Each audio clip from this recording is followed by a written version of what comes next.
One that you and I are called by commentators on TV, radio, and in the newspapers hundreds of times every day without our objection. That awful word is consumer. When was it that I ceased being a citizen and became a consumer? I don't recall being consulted about this change, or voting on it in a referendum, or being asked about it in a poll. But now it's pretty much the accepted label that's been pasted on me. I would rather be called all 7 of Carlin's filthy words than being called a consumer. Why? Because it assigns me a role as a passive recipient of whatever shit they're peddling, like a goose being force-fed in order to make foie gras.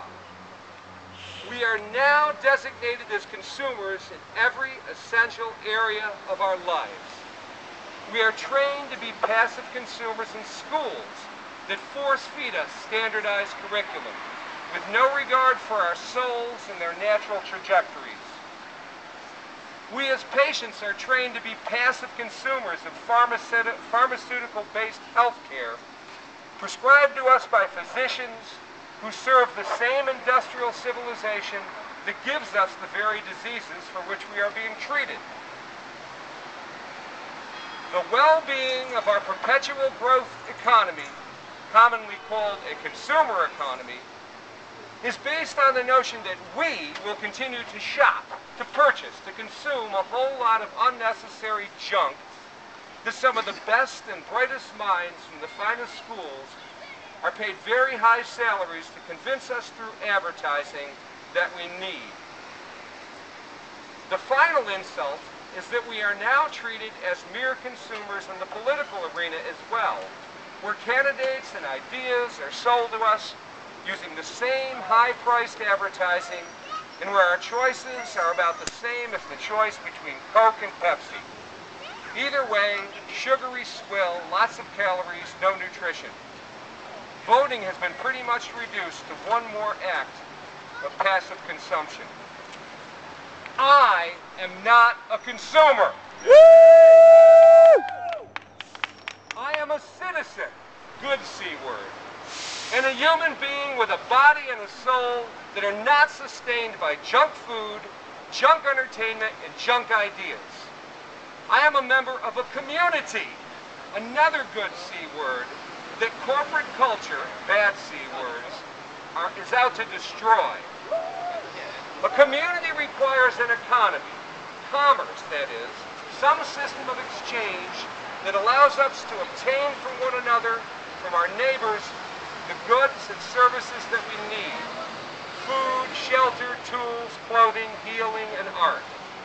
As Gandhi and Shoemaker taught us, that commerce is best when it's small, local, and beautiful.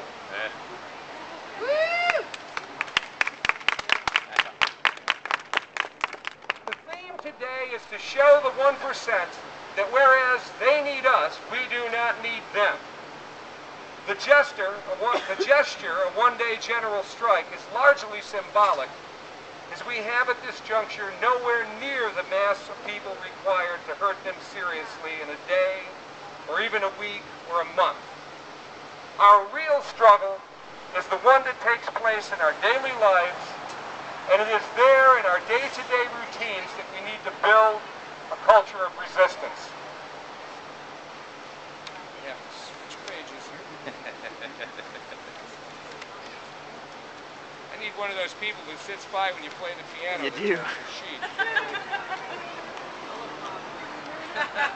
I have been reading in one of my favorite publications, The Catholic Worker, about Gustav Landauer, a great anarchist activist and writer of the 19th and early 20th centuries. Landauer broke from the classical anarchist notion that domination came exclusively from capitalism and the state, and from the idea that it was therefore necessary to physically destroy the state in order to radically alter society. He wrote, "The state is a social relationship, a certain way of people relating to one another. It can be destroyed by creating new social relationships, i.e. by people relating to one another differently. Rather than to wait for the revolution to smash the state, he suggested that we needed to opt out, to refuse to give any positive energy to the state. He believed if people could work for themselves and their needs within small, decentralized communities, and not for their capitalist bosses, the 1%, there might be a chance of rendering the state superfluous. Landauer wrote, "Look for the cracks in capitalism and find ways to escape the economic war.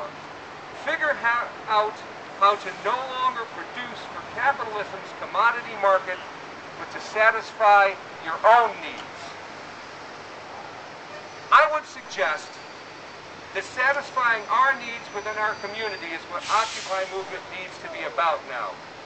We need to build our own local food system, our own local healthcare system, our own educational system, make our own economic arrangements, create our own media, provide our own leadership, for example, and support local arts, sports, and entertainment. The capitalist system now is the state. It is too big, too well-moneyed, too much in control of the media, too powerful to change through participation or confrontation. It will collapse in time from its own weight and corruption. We can best help that process along by withdrawing as much of our energy from it as we possibly can. The community we build can be a much healthier and more satisfying one to inhabit. I leave you with one last C word, courtesy of Gustav Landauer, whom the Catholic Worker article calls a contemplative anarchist. Landauer believed that the culture of resistance that we need to build could only come about through a movement with deep spiritual roots. A movement made up of people who lived contemplative lives. If we do not take time and stillness for our souls and their nourishment, we will lack the interiority necessary to resist dominating one another or to be a subject of domination. I suggest that we might consider ridding our lives of television and reducing the time we spend with other electronic gadgetry that deprives us of our stillness and interiority. That unburdening may well be the key not only to our revolution, but also to our survival. In order to build a new community through our love and hard work, we need first to imagine it. And our imaginations are awakened only when we allow our souls the quiet space in which to know what we are and who we truly want to be. Thank you. Yeah, it gets there, doesn't it? It does get heavy. Thank you, sir. Who's I think it Debbie? does. I got it. I got it. I'm sure you think orange, so let us use the other side. But if this